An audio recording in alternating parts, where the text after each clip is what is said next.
KTV ವೀಕ್ಷಕರಿಗೆ ನಮಸ್ಕಾರಗಳು. A1 KTV ವೀಕ್ಷಕರಿಗೆ ನಮಸ್ಕಾರಗಳು. ಜನತಾ ವಿದ್ಯಾಸಂಸ್ಥೆಗಳ 2023 ಹಾಗೂ 24ನೇ ಸಾಲಿನ ಶಾಲಾ ವಾರ್ಷಿಕೋತ್ಸವ ಹಾಗೂ ಪೋಷಕರ ಸಮಾವೇಶ ಸಮಾರಂಭ. ವಾರ್ತೆಗಳ ವಿವರ. ಕೋಲಾರ ತಾಲೂಕು ಕೆಂಬೋಡಿ ಗ್ರಾಮದಲ್ಲಿರುವ ಜನತಾ ವಿದ್ಯಾಸಂಸ್ಥೆಗಳ 50ನೇ ವರ್ಷದ ವಾರ್ಷಿಕೋತ್ಸವ ಶಾಲಾ ಹಾಗೂ ಪೋಷಕರ ಸಮಾವೇಶ ಸಮಾರಂಭ ಕಾರ್ಯಕ್ರಮವು ಶನಿವಾರ ಹಮ್ಮಿಕೊಳ್ಳಲಾಗಿತ್ತು. ಈ ಕಾರ್ಯಕ್ರಮದಲ್ಲಿ ಮುಖ್ಯ ಅತಿಥಿಗಳಾಗಿ ಕೋಲಾರ ಲೋಕಸಭಾ ಕ್ಷೇತ್ರದ ಸಂಸದರಾದ ಮುನಿಸ್ವಾಮಿ ಅವರು ದೀಪ ಬೆಳಗಿಸುವ ಮೂಲಕ ಕಾರ್ಯಕ್ರಮಕ್ಕೆ ಚಾಲನೆ ನೀಡಿದರು. ಸಮಾಜ ಸೇವಕ ಹಾಗೂ ಆಗ್ನೇಯ ಪದವೀಧರ ಕ್ಷೇತ್ರದ ಶಿಕ್ಷಣ ಕ್ಷೇತ್ರದ ಕಾಂಗ್ರೆಸ್ ಅಭ್ಯರ್ಥಿ DT ಶ್ರೀನಿವಾಸ್ ಅವರು ಆಗಮಿಸಿ ವಿದ್ಯಾರ್ಥಿಗಳ ಭವಿಷ್ಯದ ಬಗ್ಗೆ ಕೆಲ ಹಿತನುಡಿಗಳನ್ನು ತಿಳಿಸಿದರು. ಸಂಸ್ಥೆಯ ಕಾರ್ಯದರ್ಶಿ ಹಿರಿಯ ವಕೀಲರಾದ ಬಿಸಪ್ಪ ಗೌಡರು ಮಾತನಾಡಿದರು. ಪ್ರಾಂಶುಪಾಲರಾದ ರಾಜಣ್ಣ, ಉಪಾಧ್ಯಕ್ಷರಾದ ಮುನೇಗೌಡ, ಖಜಾಂಚಿ ಮುನಿವೆಂಕಟಪ್ಪ, ಚೈತನ್ಯ ಪದವಿ ಕಾಲೇಜಿನ ಅಧ್ಯಕ್ಷರಾದ ಹರಿನಾಥರಾವ್, ಹಳೆ ವಿದ್ಯಾರ್ಥಿಗಳ ಸಂಘದ ಅಧ್ಯಕ್ಷರಾದ ಚಂದ್ರಪ್ಪ, ಜಿಲ್ಲಾ ಸಾಕ್ಷರತಾ ನೋಡೆಲ್ ಅಧಿಕಾರಿ CR ಅಶೋಕ್, ಸಂಸ್ಥೆಯ ನಿರ್ದೇಶಕರು, ಶಾಲಾ ಶಿಕ್ಷಕರು, ಸಿಬ್ಬಂದಿ ವರ್ಗ, ವಿದ್ಯಾರ್ಥಿಗಳು ಸಾವಿರಾರು ಸಂಖ್ಯೆಯಲ್ಲಿ ಈ ಸಂದರ್ಭದಲ್ಲಿ ಹಾಜರಿದ್ದರು. ವರದಿ ಸೈಯದ್ ಪರ್ವೀಜ್ ಅಹಮದ್. ವೇದಿಕೆ ಮುಂಭಾಗದಲ್ಲಿರುವ ಎಲ್ಲ ನನ್ನ ಆತ್ಮೀಯರೇ, ಬೆಳಗ್ಗಿಂದ ಭಾಷಣ ಮಾಡಿದ್ದಾಗಿದೆ. ಅಣ್ಣ ಮುನ್ಸಾಮಣ್ಣವರು ಲೇಟಾಗಿ ಬಂದರು, ಆದ್ದರಿಂದ ಈಗ ಕೂಡ ಮಾತಾಡಬೇಕಾದ ಸಂದರ್ಭ ಬಂತು. ಮುನ್ಸಾಮಣ್ಣವರು ಸಂಸದರಾಗಿದ್ದಾರೆ. ದೇವರೇ ಆ ಸ್ಥಾನನ ಅವರಿಗೆ ಲಭಿಸಿದ್ದಾರೆ. ದೇವರೇ ಸಂಸದರನ್ನಾಗಿ ಅವ್ರನ್ನ ಆಯ್ಕೆ. ಕರೆಕ್ಟ್.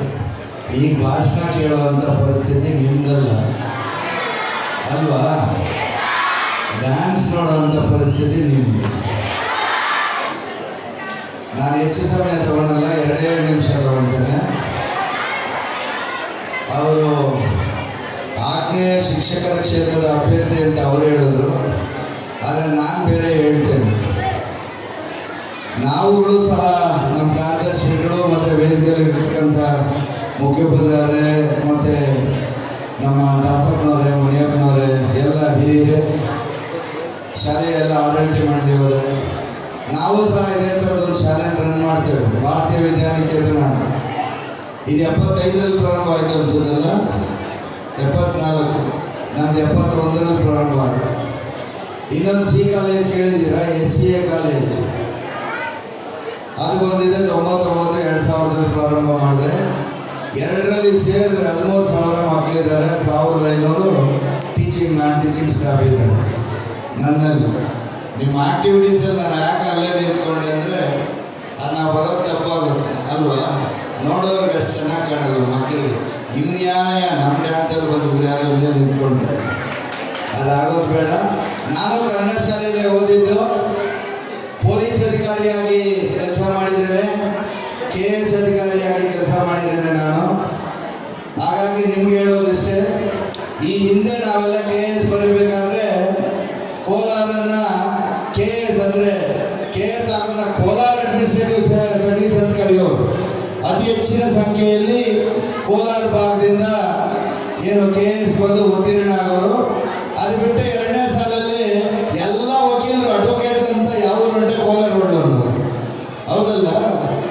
ನಾನು KS ಬರೆದು ಫಸ್ಟ್ ಪೊಲೀಸ್ ಆಫೀಸರ್ ಆಗಿದ್ದೆ, ಆಮೇಲೆ KS ಆಫೀಸರ್ ಆಗಿದ್ದೆ.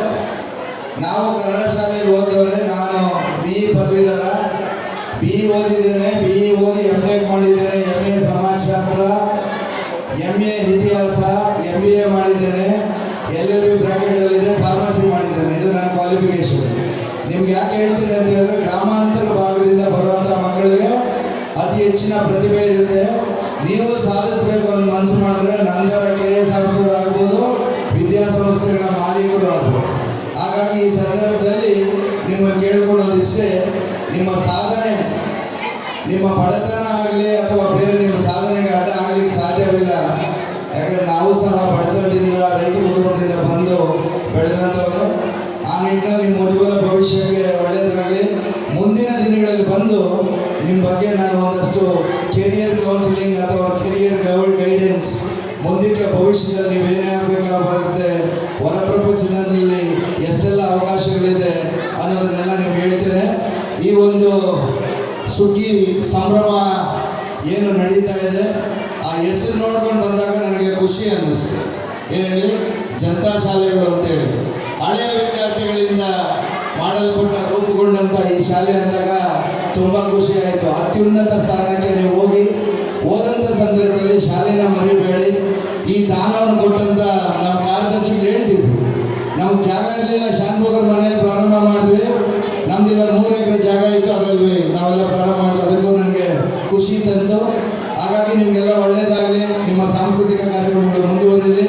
ಮತ್ತೊಂದು ದಿವಸ ನಾನು ಬರ್ತೇನೆ ಶಾಲೆಗೆ, ಮುಖ್ಯೋಪಾಧ್ಯಾಯರ ಜೊತೆಯಲ್ಲಿ ಮಾತಾಡಿ ಒಮ್ಮೆ ನಮ್ಮ ಶಾಲೆಗೂ ನಿಮ್ಮ ಮುಂದಿನ ದಿನಗಳಲ್ಲಿ ನಾನು ಸಹಕಾರಿ ಆಗ್ತೇನೆ ಅಂತೇಳಿ ಹೇಳ್ತಾ ಶುಭವಾಗಲಿ ಅಂತೇಳಿ ನಾನು ಬೇಗನೆ ಬರಬೇಕು.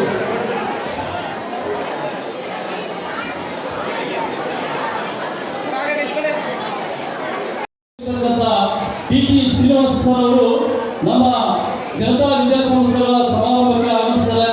ಅವರಿಗೆ ನಮ್ಮ ನಿಮ್ಮರ ಪರವಾಗಿ ಹೃತ್ಪೂರ್ವಕವಾದ ಸ್ವಾಗತವನ್ನು ಬಯಸ್ತಾ ಇದ್ದೀವಿ. ಜೋರಾದ ಚಪ್ಪಾಳೆ ಮೂಲಕ ಅವರನ್ನ ಸ್ವಾಗತಿಸಬೇಕು.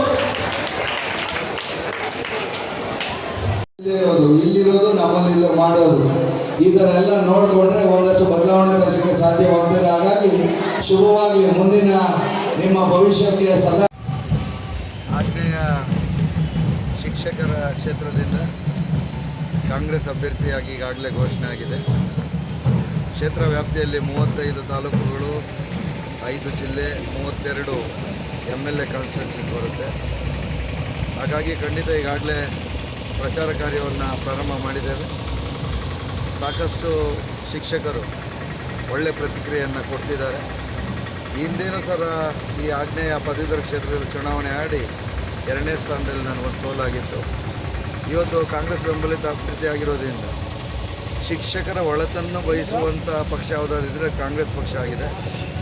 ಯಾಕೆಂದರೆ 2006ರಲ್ಲಿ ಕೇಂದ್ರದಲ್ಲಿ ನ್ಯಾಷನಲ್ ಪೆನ್ಷನ್ ಸ್ಕೀಮ್ ತಂದರು. ಇವತ್ತು ನಿವೃತ್ತಿ ಆದಮೇಲೆ ಅವರಿಗೆ 900 ರೂಪಾಯಿಂದ 2200 ರೂಪಾಯಿ ಬರುತ್ತೆ. ನಮ್ಮ ಕಾಂಗ್ರೆಸ್ ಪಕ್ಷದ ನ್ಯಾಷನಲ್ ಮ್ಯಾನಿಫೆಸ್ಟೋ, ರಾಜ್ಯ ಮ್ಯಾನಿಫೆಸ್ಟೋದಲ್ಲಿ OPS ಅನ್ನು ಇಂಪ್ಲಿಮೆಂಟ್ ಮಾಡ್ತೀವಿ ಅಂತೇಳಿ ಹೇಳಿದ್ವಿ. ಅದೇ ನಿಟ್ಟಿನಲ್ಲಿ ಮೊನ್ನೆ ಮುಖ್ಯಮಂತ್ರಿಗಳು 2006 ಮಾರ್ಚ್ 31ಕ್ಕೂ ಮೊದಲು ಯಾರು ಹುದ್ದೆಗೆ ಸೇರಿ ರಿಪೋರ್ಟ್ ಮಾಡಿಕೊಂಡೇ ಅವ್ರಿಗೆ ತಡೆ ಹಿಡಿದಿರ್ತಾರೆ, ಅದರ 11,300ಕ್ಕೂ ಹೆಚ್ಚು ಜನರಿಗೆ ಈಗ ಆಲ್ರೆಡಿ OPSಗೆ ಅಳವಡಿಸಿದ್ದಾರೆ. ಇದು ಮೊದಲ ಸ್ಯಾಂಪಲ್ ಅಂತೇಳಿ ಶಿಕ್ಷಕರಿಗೆ ಹೇಳಲಿಕ್ಕೆ ಇಚ್ಛೆಪಡ್ತೇನೆ. ಅದೇ ನಿಟ್ಟಿನಲ್ಲಿ 18 ವರ್ಷಗಳು ಈಗಾಗಲೇ ಬೇರೆಯವ್ರಿಗೆ ಅವಕಾಶವನ್ನು ಕಲ್ಪಿಸ್ಕೊಟ್ಟಿದ್ದಾರೆ. ಆದರೆ ಶಿಕ್ಷಕರ ಸಮಸ್ಯೆಗಳು ಮಾತ್ರ ಹಾಗೆ ಉಳಿದೋಗಿದ್ದಾವೆ. OPS ಹೋರಾಟದಲ್ಲಿ ಹಾಲಿ ಸದಸ್ಯರು ಭಾಗವಹಿಸಲೇ ಇಲ್ಲ ಅಂತೇಳಿ ಪ್ರತಿಯೊಬ್ಬರು ಹೇಳ್ತಿದ್ದಾರೆ. ಈಗ ಅವ್ರು ಹೇಳ್ತಾರೆ ಸರ್ಕಾರ ಏನು ಮಾಡ್ತಿದೆ ಅಂತ. ಅವ್ರಿಗೆ 2 ಬಾರಿ ಸರ್ಕಾರ ಇದ್ದಾಗ ಅವ್ರೇನು ಮಾಡಿದ್ರು ಅಂತೇಳಿ ಮಾಧ್ಯಮದ ಮುಖಾಂತರ ನಾನು ಅವ್ರಿಗೆ ಪ್ರಶ್ನೆ ಮಾಡ್ತಿದ್ದೇನೆ. ನಮ್ಮ ಸರ್ಕಾರ ಬದ್ಧತೆಯ ಸರ್ಕಾರ ಆಗಿದೆ. ಹಾಗಾಗಿ OPS ಇರ್ಬೋದು, ವೇತನ ತಾರತಮ್ಯ ಇರ್ಬೋದು, ಅನುದಾನಿತ ಶಾಲೆಗಳ ಶಿಕ್ಷಕರನ್ನು ಸಹ OPSಗೆ ಅಳವಡಿಸೋ ವಿಚಾರ ಇರ್ಬೋದು, ಅಥವಾ ಅನುದಾನಿತ ಶಾಲೆಗಳಲ್ಲಿ ಖಾಲಿ ಇರುವ ಹುದ್ದೆಗಳನ್ನು 2015ರಿಂದ ಇದುವರೆಗೂ ಖಾಲಿ ಇರುವ ಹುದ್ದೆಗಳನ್ನು ತುಂಬಲಿಕ್ಕೆ ಅವಕಾಶ ಕಲ್ಪಿಸ್ಕೊಟ್ಟಿಲ್ಲ, ಅದನ್ನು ಕಲ್ಪಿಸ್ಕೊಡೋ ವಿಚಾರ ಇರ್ಬೋದು. 10 ಹಲವಾರು ವಿಚಾರಗಳನ್ನು ಸೂಕ್ಷ್ಮವಾಗಿ ತಗೊಂಡು ಈಗಾಗಲೇ ಪರಿಹಾರ ಕಲ್ಪಿಸ್ಕೊಡೋ ನಿಟ್ಟಿನಲ್ಲಿ ಮುಖ್ಯಮಂತ್ರಿಗಳು ಮತ್ತು ಸರ್ಕಾರ ಕೆಲಸ ಮಾಡ್ತಿದೆ. ಅದೇ ನಿಟ್ಟಿನಲ್ಲಿ ಇತ್ತೀಚೆಗೆ ಏನು ಗೆಸ್ಟ್ ಫ್ಯಾಕಲ್ಟೀಸ್ ಏನು ಸ್ಟ್ರೈಕು ಪಾದಯಾತ್ರೆ ನಡೆಸಿದ್ರು, ಆವತ್ತು ಅದ್ಭುತವಾದ ಘೋಷಣೆಯನ್ನು ಮುಖ್ಯಮಂತ್ರಿಗಳು ಮತ್ತು ಹೈಯರ್ ಎಜುಕೇಷನ್ ಮಿನಿಸ್ಟ್ರು ಮಾಡಿದ್ದಾರೆ. ಅದು ಯಾವುದೇ ಸರ್ಕಾರ ಮಾಡಲಿಕ್ಕೆ ಸಾಧ್ಯವಿಲ್ಲ. ಅದೇನಂತ ಹೇಳಿದ್ರೆ ಅವರಿಗೆ 5,000ದಿಂದ 8,000ವರೆಗೂ ವೇತನ ಇನ್ಕ್ರೀಸ್ ಮಾಡಿದ್ದಾರೆ. 5 ಲಕ್ಷ ನಿವೃತ್ತಿ ನಂತರ ಇಡಗಂಟು ಕೊಡುವಂಥ ವಿಚಾರ ಇರ್ಬೋದು, 3 ತಿಂಗಳು ಅವರಿಗೆ ಮೆಟರ್ನಿಟಿ ಲೀವ್ ಕೊಡುವಂಥ ವಿಚಾರ ಇರ್ಬೋದು, 12 ದಿವಸ CL ಕೊಡುವಂಥ ವಿಚಾರ ಇರ್ಬೋದು. ಈ ಎಲ್ಲ ವಿಚಾರನೂ ಅವ್ರಿಗೆ ಮಾಡಿರೋದ್ರಿಂದ ಖಂಡಿತ ಯಾರು ಗೆಸ್ಟ್ ಫ್ಯಾಕಲ್ಟೀಸ್ ಇದ್ದರೂ ಅವರೆಲ್ಲ ಈಗ ಆಲ್ರೆಡಿ ಖುಷಿಯಾಗಿ ಕೆಲಸದಲ್ಲಿ ತೊಡಗಿಸ್ಕೊಂಡು ಅವ್ರವ್ರ ಕೆಲಸ ಮಾಡ್ತಿದ್ದಾರೆ. ಹಾಗಾಗಿ ಖಂಡಿತ ಈ ಬಾರಿ ಕಾಂಗ್ರೆಸ್ ಪಕ್ಷದ ಬೆಂಬಲಿತ ಅಭ್ಯರ್ಥಿ ನಾನಾಗಿದ್ದೇನೆ. ನಾವು 6 ಜನ ಏನಿದ್ವಿ, ಖಂಡಿತ 6ಕ್ಕೆ 6 ಜನ ಮುಂದಿನ ವಿಧಾನ ಪರಿಷತ್ ಚುನಾವಣೆಯಲ್ಲಿ ಏನು ಟೀಚರ್ಸು ಮತ್ತು ಗ್ರ್ಯಾಜುಯೇಟ್ಸು ಇಬ್ಬರೂ ಸಹ ಗೆಲ್ಲಿಸೋದ್ರಲ್ಲಿ ಸಂದೇಶ ಇಲ್ಲ, ಅದರಲ್ಲಿ ಸಂಶಯ ಪಡೋಂಗಿಲ್ಲ ಅಂತೇಳಿ ಈ ಸಂದರ್ಭದಲ್ಲಿ ಹೇಳಿಕ್ಕೆ ಇಚ್ಛೆಪಡ್ತೇನೆ. ಧನ್ಯವಾದಗಳು. ಖಾಸಗಿ ಶಿಕ್ಷಕರು ಖಾಸಗಿ ಶಾಲೆಗಳಲ್ಲಿ ತುಂಬ ಕಷ್ಟಪಡ್ತಾ ಇದ್ದಾರೆ.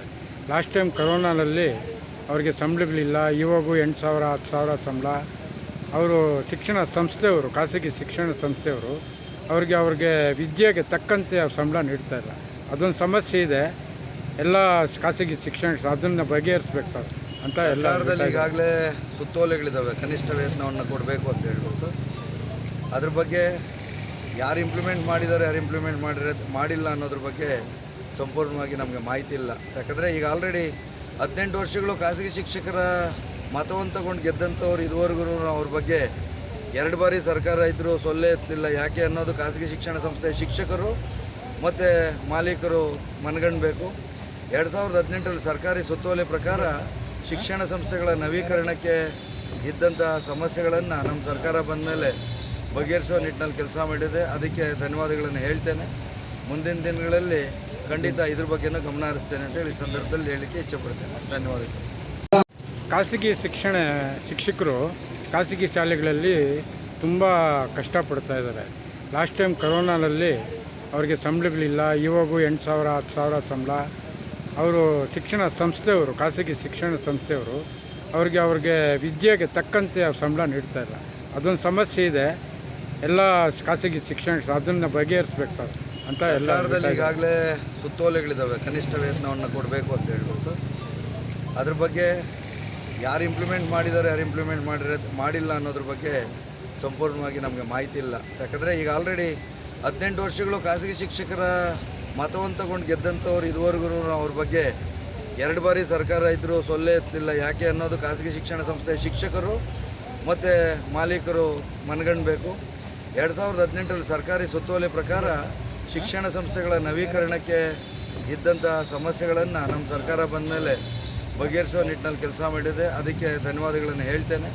ಮುಂದಿನ ದಿನಗಳಲ್ಲಿ ಖಂಡಿತ ಇದ್ರ ಬಗ್ಗೆನೂ ಗಮನ ಹರಿಸ್ತೇನೆ ಅಂತ ಹೇಳಿ ಸಂದರ್ಭದಲ್ಲಿ ಹೇಳಲಿಕ್ಕೆ ಇಚ್ಛೆಪಡ್ತೇನೆ. ಧನ್ಯವಾದಗಳು.